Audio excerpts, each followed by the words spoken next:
Tragedy on Lake Kariba, the overloaded ferry disaster and the urgent call for water safety. The picturesque expanse of Lake Kariba, the world's largest man-made lake by volume, is usually celebrated for its stunning sunsets, rich biodiversity, and vital role in regional livelihoods. However, a profound somberness has settled over Zimbabwe following a devastating maritime disaster on its waters. The recent capsizing of the passenger ferry Mbuya Nihanda, operated by the Rural Infrastructure Development Agency, formerly the DDF, near Long Island has sent shockwaves across the nation. As search and rescue operations press on, the incident has laid bare urgent questions regarding marine safety, vessel maintenance, and systemic overloading on public transport routes. What we know: a timeline of the disaster. According to reports from the Provincial Civil Protection Unit, CPU, and local authorities, the tragedy unfolded on Tuesday afternoon as the vessel sailed from Kariba toward the Chalala fishing camps. The overcrowding crisis. While the ferry had an official carrying capacity of 90 passengers, official manifests and initial accounts revealed it was severely overcapacitated. Ticket records confirmed 114 adult passengers and 5 crew members were on board, alongside an unrecorded number of young children who fell below ticketing age.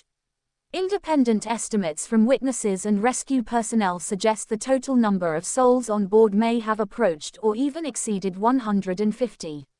The capsizing. Eyewitness videos and reports indicate the aging vessel, which had been operational for decades, hit rough turbulence and strong waves near Long Island before overturning. Casualties and rescues. Rapid response teams, including the Matasadona Conservation Trust, local houseboats, the police sub-aqua unit, and the military, rushed to the scene. As of the latest updates, 77 survivors were rescued and temporarily sheltered on Long Island before being brought ashore. Tragically, 15 bodies have been recovered, and dozens of passengers remain unaccounted for, sparking fears that the death toll could rise. Underlying issues. Why did this happen? While sudden lake turbulence or bad weather can turn waters treacherous, disasters of this magnitude rarely happen in isolation. Several glaring systemic issues have come to the forefront. Chronic overloading. For many remote rural communities along Lake Kariba, water transport is not a luxury. It is a vital lifeline used to commute, trade, and access basic services. Because transport options are scarce, operators and desperate commuters frequently bend safety regulations, packing vessels far beyond their legal limits. Aging infrastructure. Reports indicate the vessel involved had been in service for decades. Aging hulls, coupled with a lack of rigorous maintenance schedules, leave public watercraft ill-equipped to handle rough lake conditions. The accountability gap with children. Because infants and young children often do not require formal tickets, they are frequently omitted from official manifests. This practice creates a terrifying blind spot during emergencies, making it extraordinarily difficult for rescue teams to know precisely how many people are missing. The road ahead. Support and accountability. As grieving families gather at Andorra Harbor awaiting news of their missing loved ones, the focus remains heavily on the ongoing search and rescue efforts.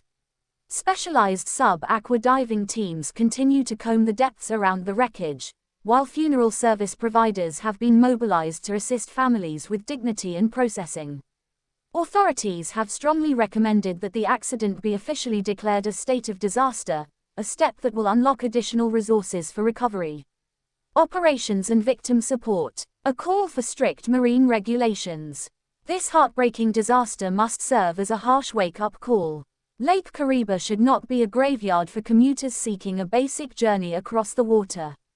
Moving forward, authorities must enforce stringent oversight on mandatory passenger counts that account for every single human being on board, regardless of age.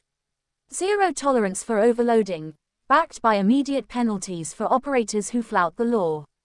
Regular safety inspections and fleet modernization to retire unseaworthy vessels before they claim more lives. Our thoughts and deepest condolences go out to the families who have lost loved ones, and to the entire community of Kariba during this dark hour.